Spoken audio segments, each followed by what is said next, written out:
Hi tribe, this is Logan Riversby, career mastery coach and creator of Power to Promotion program. And as promised, I am tackling today an issue of procrastination. So thank you, Laura, for requesting this challenge to be tackled. So I'm going to explain to you in this video, which is like second of the 3 videos I'm going to be posting about this issue. How did I manage to tackle my issue of procrastination, of getting rid of my books, as an example? Why am I talking about procrastination? It is because I think 100% of all of us has struggled with issues of procrastination, like 100%, including Tony Robbins. So it's a huge issue to be addressed. And if you haven't seen my video number 1, please see it, because that's like the beginnings of some strategies that I gave you there of how to tackle it. But to talk about more about my issue with procrastination, with getting rid of the books that I had for 5 years. So this is how I've done it. Laura, pay attention. This is for you and for everybody else, because this principle applies to everyone. So I had these like hundreds and hundreds and hundreds of books laying about in my shed, all in transparent little boxes, waiting for the better days where I'm going to feel inspired to like put them somewhere on the shelf. And they were waiting and waiting for the better days for about 7 years. And every time I would open the shed, these books would like be looking at me. And I thought, you know what? I don't think that I even know what's in these boxes anymore. They're not really part of my life anymore, right? And yet I was like unable to bring myself to like open them and starting getting rid of them. Like I would blame the weather because it's always raining in England, or is it too hot, or I have too much to do, I really want to go for that walk, you know, I have to cook now, or I have to take care of something or go to do that, and I mean this is not really my high priority. And yet it was like every now and then on my mind.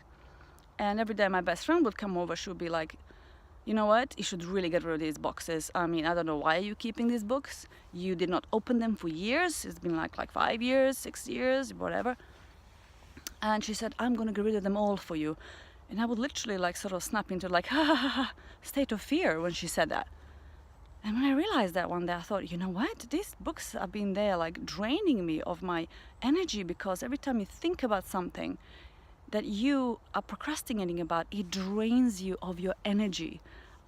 And it's not by a small amount at all. It drains you like all the time, and its compounding value of the drainage is huge, right? And you have to be very careful of what you're procrastinating on, because these energies like are in your mind and they occupy the space and the weight right in your mind. So I thought, okay, let me tackle this thing. All right, let me see why am I not able to do this. So one day I sort of put all of these books out in the garden. There was about, I think, 20 or 30 books or more filled with books. And I said to myself, okay, let's try getting rid of them. I didn't have any plans. And by the end of that day, I managed to get rid of 2 boxes out of like 30. And my friend came over and she started laughing. She said, you're hopeless. And I thought, actually, she's right, you know. And I said, okay, I need like a better plan to this. So I sat down and I said, okay, I'm a coach. So use some coaching strategies. So I thought, okay, so what can I do, you know, with the task that I'm stuck with? And I said, okay, I need some kind of leverage here. I need to devise a strategy which will really propel me in getting rid of these books.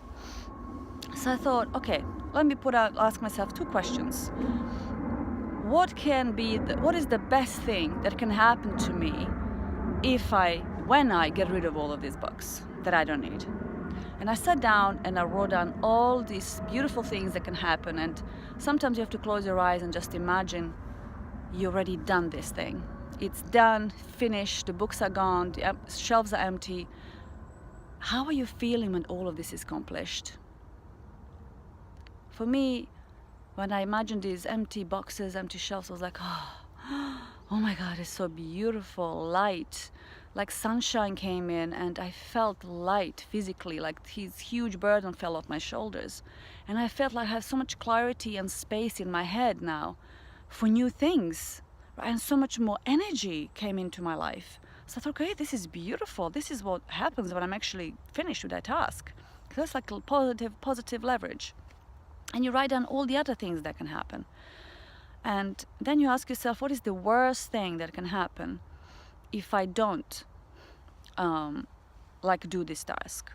And I thought, well, the worst thing is like this will keep on draining on my energy, and I'm gonna like be like, I can get myself feeling ill and sick because of this. I'm gonna be like really worried. And I thought, well, what is actually stopping me to get rid of it? What's the worst thing that can happen if I do this thing? And I looked at my books and I thought, the worst thing that can happen, I'm going to lose my identity. These books are part of who I am. They have been there for so long. They've been with me on my journey. They're like witnesses of my development, you know, and my growth process. And if I lose them, I'm going to lose myself. And I thought, oh my God, this is actually a huge thing for me. And I looked at all these books and I've read like maybe 98% of them, 99% of them. And I thought, my goodness, in every stage of my life, I was interested in this, like, I don't know, like technological advances, and in the other sector I was interested in finances or accounting, mathematics, then spiritual development, like energies of the human body, how to become a healer, you know, philosophy, poetry. There were so many different stages of my life that were completely preoccupying me, and I was a different person in each one of them. And I thought, this has to be preserved. And I thought, if I get rid of them, how am I going to preserve this? Who is ever going to know who I was? And I thought, okay, how can I do this? Yeah, first of all, there are two things that I found. One, I'm going to take pictures of each one of these books, meaning like I'm going to put them up like vertically in the box. They were transparent boxes. I'm going to take a picture of each like title and the author of the book, so I never lose them. I can always get them right if I wanted to. So I actually did that. I took pictures of all of my books, every single one. And then I said, I'm going to start replacing them on my iPad, because my biggest problem is like the space, and it's not really hygienic to be plattering about these books anymore. And some of them were like borrowed, or they were gifts. There were some of them from the like bought from like second-hand shops and everything. So they were becoming a bit of a health issue for me. I'm going to put them all on my iPad. And I started replacing them. I did it like on that day, I bought 3 new books, and I thought, my goodness, I spent hundreds and hundreds of pounds on these books, and I'm going to be spending it hundreds and hundreds of pounds again on these books. And I thought, you know what, if they're part of my identity, it's worth paying this price. And I just decided that, and I did it. So I have replaced some of these books, and some of them are still like like on my file, and I know exactly what they are. And some of them are like my dear friends. They're always in my memories. And you know what? Out of the 30-something books, I have one that's left. That's the one that is like with me, and it's like still in my like office.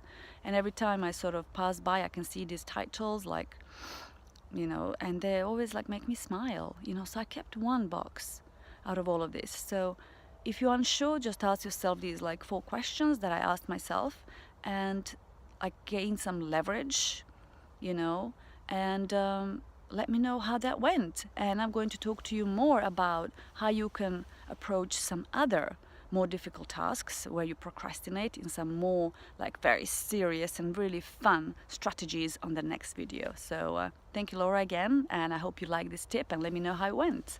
Bye.